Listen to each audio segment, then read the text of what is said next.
एक समय की बात है, हरिपुर नाम का एक बहुत ही सुंदर सा गांव हुआ करता था। उस गांव में दो भाई रहा करते थे, रतन लाल और सुशील। रतन लाल जो कि बहुत ही धनवान व्यक्ति था, उसके पास धन दौलत की कोई कमी नहीं थी, और उधर उसी का छोटा भाई सुशील बहुत ही गरीब व्यक्ति था।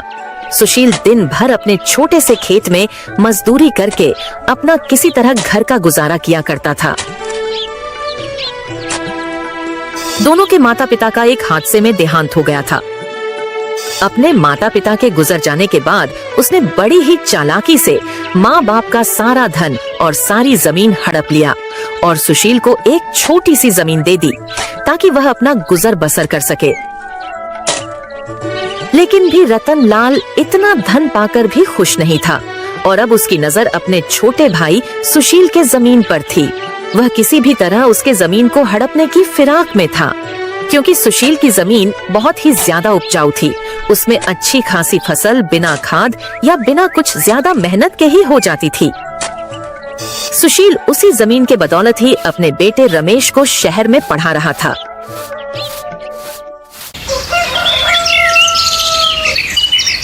ऐसे ही एक दिन रामलाल सुशील के पास आता है। सुशील अपने खेत में काम कर रहा होता है।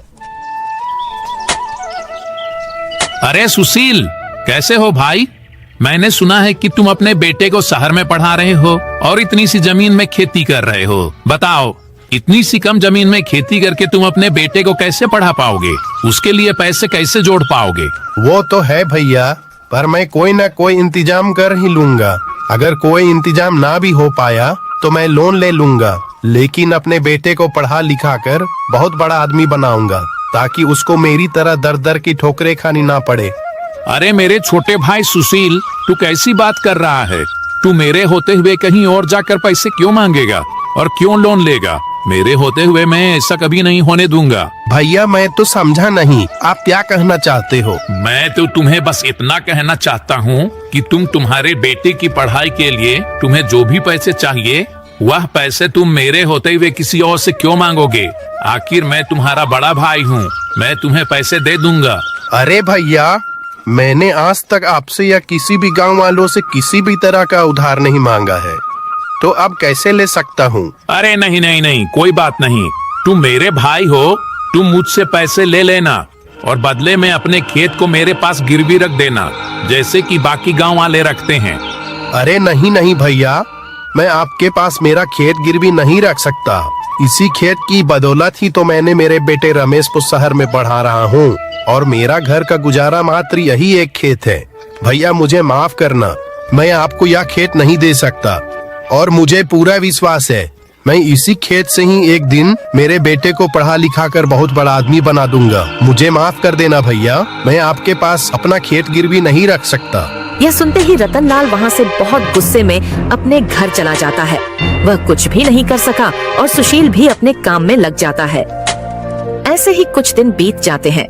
रतन लाल, तुझे कैसे न कैसे करके उस सुशील से वह जमीन तो लेनी ही पड़ेगी। रतन लाल इतना कहकर सोच में पड़ जाता है कि सुशील की जमीन को कैसे लिया जाए। तभी उसके दिमाग में एक तरकीब सूझती है और वह सुशील के घर चला जाता है। अरे सुशील भाई, मुझे तुम्हारी खुदगर्जी देखकर बहुत अच्छा लगा। मैं तुम्हारा बड़ा भाई होने के नाते तुम्हारी मदद करना चाहता हूँ और तुम भी मेरी मदद लेने से इनकार नहीं कर पाओगे और तुम मुझे अपना बड़ा भाई मानते हो तो मेरी मदद लोगे।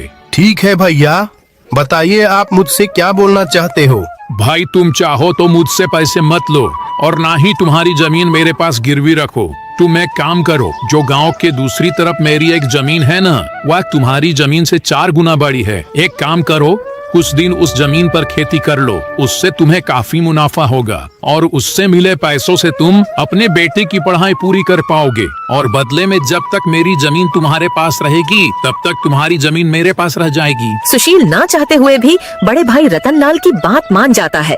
अच्छा ठीक है भैया, मुझे मंजूर है। रतन लाल बड़ी ही चालाकी से अपने छोटे भाई सुशील से कागजात पर अंगूठा लगवा लेता है, क्योंकि सुशील को पढ़ना लिखना नहीं आता था, इसलिए वह उस बात से अनजान था कि उन कागजात पर क्या लिखा है। ऐसे ही कुछ दिन बीत जाते हैं। ऐसे ही एक दिन जब सुशील उस जमीन पर काम कर रहा होता है, अरे भाई चलो आज का तो काम खत्म हुआ। मैं बाजार से लाए सारे पौधों को पूरे खेत में लगा दिया हूँ। देखो तो कितने हरे भरे और सुंदर सुंदर दिख रहे हैं। बस कल सुबह का इंतजार है। इन्हें मैं कल सुबह फटाफट आकर सींच दूंगा। चलो मैं भी अब घर चलता हूँ।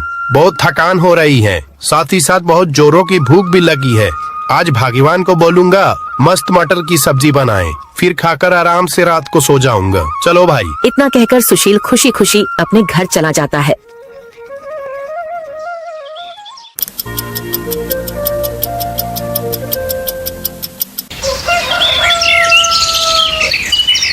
और अगले दिन फिर सुबह सुबह सुशील अपने खेत में वापस आकर देखता है तो वह देखकर हैरान हो जाता है। उसके सारे पौधे मर चुके थे। उसे पता चलता है कि उसके भैया ने उसे ठग लिया है। यह तो एक बंजर जमीन है। हे भगवान, ये क्या हो गया? मेरा तो बहुत नुकसान हो गया। हे भगवान, मेरा तो पूरा खेत बर्बाद हो गया।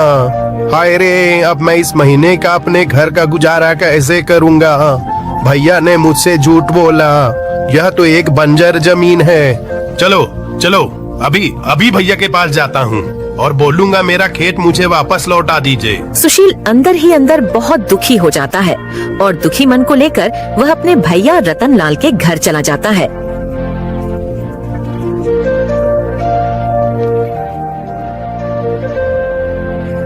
अरे भैया, आपकी जमीन मेरे किसी काम की नहीं है, क्योंकि आपकी जमीन एक बंजर जमीन है। इसलिए आप मुझे मेरी जमीन वापस लौटा दीजिए। क्या रे सुशील, पहले तू ये बता तू किससे पूछ के अंदर आया? और तुम यह मत भूलो, तुमने इन पेपर पर अंगूठा लगाया था और इन पेपर पर साफ साफ लिखा था कि तुम्हारी जमीन अब मेरी है, और वो भी तुम्हारी सहमति से। हमने अपनी जमीन अदली बदली कर ली है। अब तुम्हारा इस जमीन पर कोई अधिकार नहीं है। तुम यहाँ से चले जाओ और जाकर अपनी उस बंजर जमीन पर खेती करो। और चल निकल यहाँ से, और दोबारा यहाँ आया तो तेरे ऊपर मैं पुलिस केस कर दूंगा। सारे कागजात पर सुशील का अंगूठा लगाने के कारण सुशील कुछ नहीं कर पाया और चुपचाप दुखी होकर वहाँ से अपने घर चला गया। ऐसे ही दिन बीतते हैं और एक दिन रमेश शहर से गांव अपने पिताजी के पास पढ़ाई की फीस के लिए फोन करता है। पिताजी, महीना पूरा हो गया है, कृपया मेरी फीस भिजवा दीजिएगा। बेटा मुझे माफ करना, घर में बहुत बड़ी समस्या आ गई है। अभी मैं तुम्हारा फीस नहीं दे सकता हूँ। मैं क्या करूँ?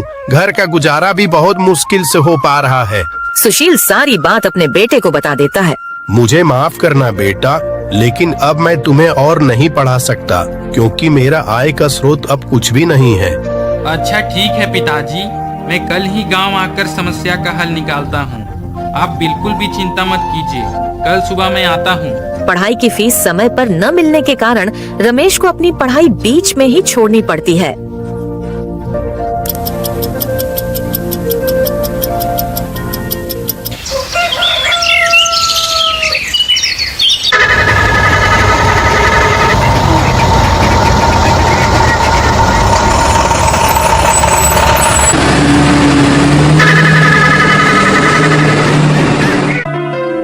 अरे वाह भाई वाह, आहा, गांव का वातावरण मजा ही आ गया।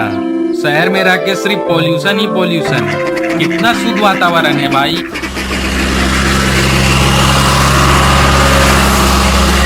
अरे क्या हो भैया, हरिपुर चलिएगा क्या? मैं भी वही जा रहा हूँ भाई, सामान रख दो पीछे।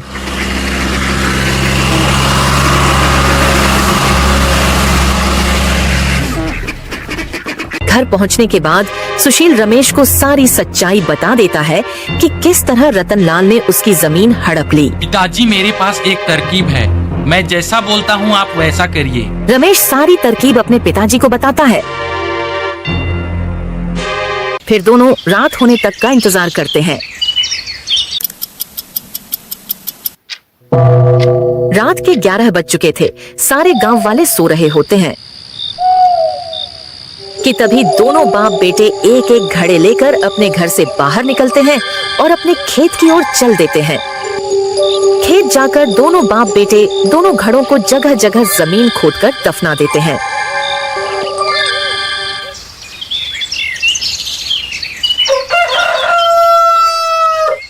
अगले दिन पूरे गांव में चर्चा हो जाता है कि खेती की खुदाई के दौरान सुशील के खेत से 2 सोने से भरे घड़े निकले हैं।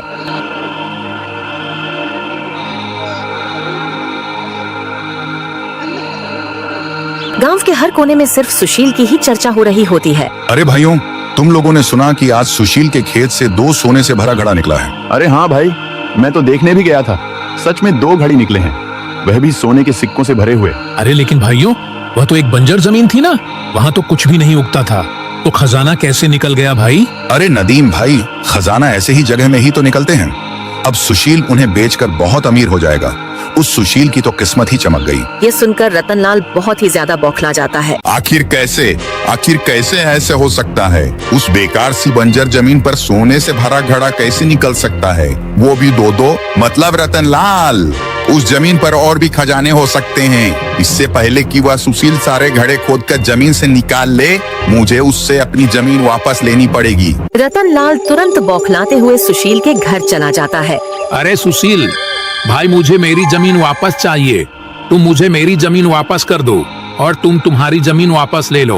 पर भैया, हमने तो वह जमीन आपस में अदली बदली कर ली थी ना, और अब आपकी जमीन मेरी है और मेरी जमीन आपकी, और आप ही ने तो मुझसे कागजात पर अंगूठा लगवाया था, और अब भला आप मुझसे वह जमीन क्यों मांग रहे हो? अरे मेरे प्यारे छोटे भाई, मैं तो उस दिन तुमसे मजाक कर रहा था ताकि तुम उस जमीन पर मेहनत करो और फसल उगाकर अपने बेटे को आगे तक पढ़ा सको। और यह देखो, यह रहे उस जमीन के पेपर। अब मुझे तुम मेरी जमीन वापस कर दो। रमेश रतनलाल की सारी बातें सुनकर बोलता है, आपको आपकी जमीन वापस मिल जाएगी, लेकिन मेरी एक शर्त है, वो आपको माननी पड़ेगी। क्या शर्त है? क्या शर्त है? अरे रमेश बेटा, मुझे तुम्हारी सारी शर्तें मंजूर है, तुम बस मेरी जमीन मुझे वापस कर दो। आपको हमारी जमीन वापस करनी होगी, और साथ ही साथ जमीन लेने के लिए आपको हमें 10 लाख रुपए भी देने होंगे, तभी हम आपको वह जमीन वापस करेंगे, और यह सब काम कागजात पर लिखित होगा। ये सुनकर रतनलाल मन ही मन सोचता है, अरे इन दोनों बाप बेटे बेवकूफों को क्या पता उन सोने की सिक्कों की कीमत। बेचारे 10 लाख के पीछे पड़े हैं बेवकूफ कहीं के। मैं उन सिक्कों को बेचकर एक दिन में करोड़पति बन जाऊंगा। हाँ बेटा, हाँ, मुझे सारी शर्तें तुम्हारी मंजूर है। मैं कल ही तुम्हें पैसे दे दूंगा और तुम्हारे कागजात पर साइन भी कर दूंगा। अगले दिन रतनलाल कागजात पर साइन कर देता है और साथ ही साथ सुशील को सूटकेस से भरा 10 लाख रुपए भी दे देता है। सारा काम हो जाने के बाद रतनलाल तुरंत ही अपने नौकर गोवर्धन को अपने खेत में लेकर जाता है। सुनो गोवर्धन, पूरा खेत खोद डालो और मुझे तुरंत ही सोने से भरा घड़ा निकाल कर दो। जी हुजूर। गोवर्धन खेत की खुदाई करना शुरू कर देता है और धीरे धीरे करके वह पूरा खेत खोद डालता है, लेकिन उसे कुछ नहीं मिलता है। ये देखकर रतनलाल बहुत चिंतित होने लगता है। गोवर्धन, देखो कुछ मिला क्या? नहीं हुजूर, मैंने तो पूरा खेत खोद दिया है, लेकिन मुझे अभी तक तो कुछ भी नहीं मिला है। क्या? हे भगवान, ये क्या हो गया? मुझे तो कुछ भी नहीं मिला। मतलब उन दोनों बाप बेटों ने मुझे बड़ी ही चालाकी से ठग लिया, साथ ही साथ जमीन के साथ मेरे से 10 लाख रुपए भी ले लिए। अरे मैं तो बर्बाद हो गया। बेचारा रतनलाल अपने आप को कोसने लगता है। तो दोस्तों, आप लोगों ने देखा कि जो दूसरों के साथ बुरा करता है उसके साथ आखिर में बुरा ही होता है। और